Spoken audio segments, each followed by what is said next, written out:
India TV, आपकी आवाज। केंद्रीय मंत्री प्रहलाद जोशी ने कहा है कि राहुल की सदस्यता बहाली संवैधानिक प्रक्रिया के तहत हुई है और बिना डिले किए तुरंत सदस्यता वापस दी गई है। जो कानूनी प्रक्रिया है, संवैधानिक प्रक्रिया है, वो प्रक्रिया हमने बिना डिले किए किया है। जानबूझकर देरी की गई है सर। नहीं, क्या उसी समय का सुप्रीम कोर्ट डिसीजन आने के बाद ऑर्डर कॉपी पूछा था, ऑर्डर देने के बाद तुरंत कर दिया है। तुरंत नहीं, वो तो उस दिन वर्किंग अवर्स था जी। अखिलेश यादव ने राहुल गांधी की सदस्यता बहाली पर सुप्रीम कोर्ट का धन्यवाद किया। साथ ही बीजेपी पर गैर संवैधानिक तरीके से सदस्यता लेने का आरोप लगाया। सबसे पहले तो माननीय सुप्रीम कोर्ट को बधाई, जिसकी वजह से पूरे देश की जनता का लोकतंत्र पर भरोसा बढ़ा है, न्यायालय पर भरोसा बढ़ा है। और हमें उम्मीद है कि जिस तरीके से भारतीय जनता पार्टी का जिस तरीके से काम करने का तरीका है कि लोगों की सदस्यता ले लें, हमें उम्मीद है औरों की भी सदस्यता वापस होगी। मोहम्मद आजम खान साहब, उनके बेटे या बहुत सारे भारतीय जनता पार्टी के इशारे पर सदस्यता छीनी गई है। और अब ये भी देखना है कि कुछ लोगों के खिलाफ हुआ है तो उनकी सदस्यता जाएगी कि नहीं जाएगी। एसपी सांसद डिंपल यादव ने भी राहुल गांधी को बधाई दी है और स्पीकर ओम बिरला का भी धन्यवाद किया।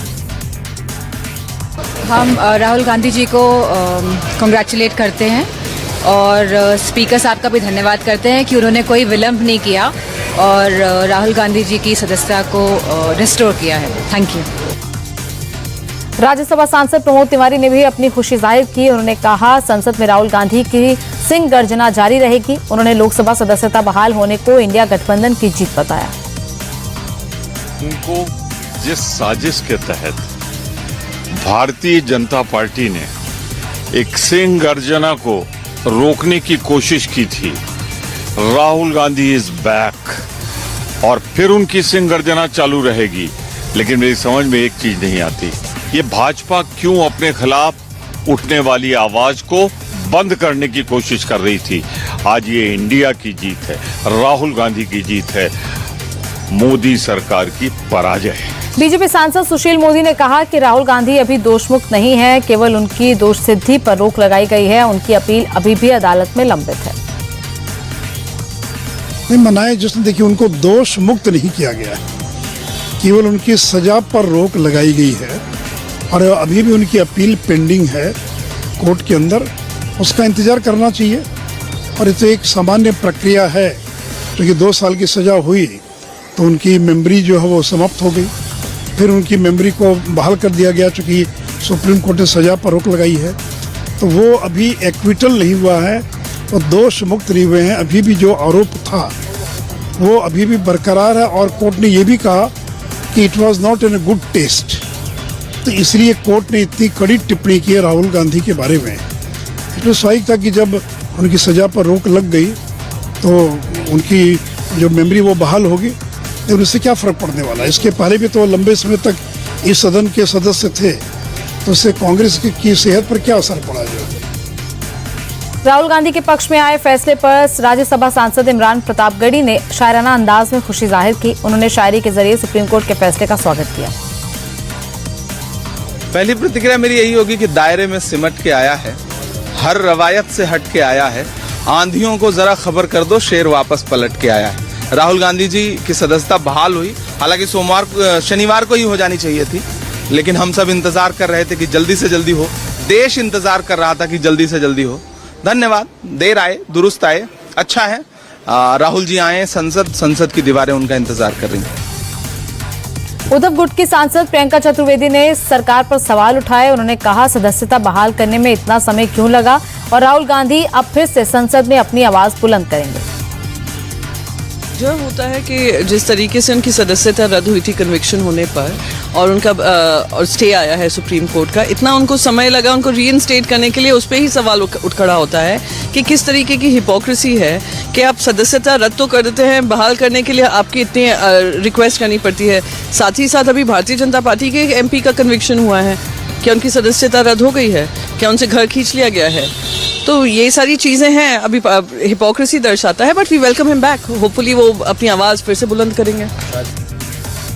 अशोक गहलोत ने राहुल की सदस्यता रद्द होने को बीजेपी की साजिश बताया है। गहलोत ने कहा, राहुल गांधी की भारत जोड़ो यात्रा की सफलता के बाद बीजेपी में डर था, इसीलिए उन्होंने ऐसा किया था। षड्यंत्र के अंतर्गत जब से राहुल गांधी जी ने भारत जोड़ो यात्रा शुरू करी, कामयाब हुई, उसे घबरा करके भारतीय जनता पार्टी के नेताओं ने जो षड्यंत्र किया, किस प्रकार लोकसभा की सदस्यता से निष्कासित हो, उसके अंतर्गत सूरत का केस जो था 1 साल पुराना, रोक लगाई हुई थी, हाईकोर्ट रोक खुद ने लगवाई थी। उस केस को वापस हाईकोर्ट में एप्लीकेशन दे करके छूट ली गई और मजिस्ट्रेट से आनंद फानन में फैसला करवा दिया गया और हाईकोर्ट तक राहत नहीं मिली उनको। वो षड्यंत्र था और मैं समझता हूँ कि ये षड्यंत्र बीजेपी का जो घबरा के किया था उन्होंने, पूरे देश के अंदर इसके अंदर बीजेपी एक्सपोज हो गई है। छत्तीसगढ़ के सीएम भूपेश बघेल ने कहा, देश के लोग राहुल को संसद में सुनना चाहते हैं और अब सरकार को राहुल के सवालों का जवाब देना होगा।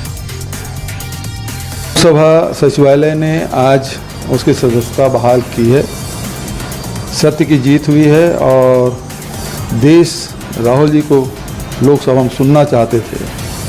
आज वो आदेश हुआ है, एक बड़ी सफलता। और जो सवाल राहुल गांधी जी पूछते रहे हैं, जिससे सत्ताधारी दल बचते रहे हैं, अब उनको जवाब देना होगा। केंद्रीय मंत्री गजेंद्र सिंह शेखावत ने कांग्रेस के जश्न को दुर्भाग्यपूर्ण बताया। उन्होंने कहा, सुप्रीम कोर्ट ने राहुल गांधी की सजा पर कुछ दिनों के लिए रोक लगाई, इसे उनके बरी होने के तौर पर नहीं देखना चाहिए। सुप्रीम कोर्ट के माननीय न्यायाधीश ने अपने विवेक का उपयोग करते हुए उस सजा पर रोक लगाई है, उनको बरी नहीं किया है, रोक मात्र लगाई है। एक ऐसा सजायाफ्ता व्यक्ति जिसकी सजा पर कुछ समय के लिए रोक लगी है, रोक लगाने मात्र को जीत के रूप में दिखाना और उसका स्वागत करना और लोकतंत्र के मंदिर में उसका स्वागत करना, मैं मानता हूं कि यह अत्यंत दुर्भाग्यपूर्ण है।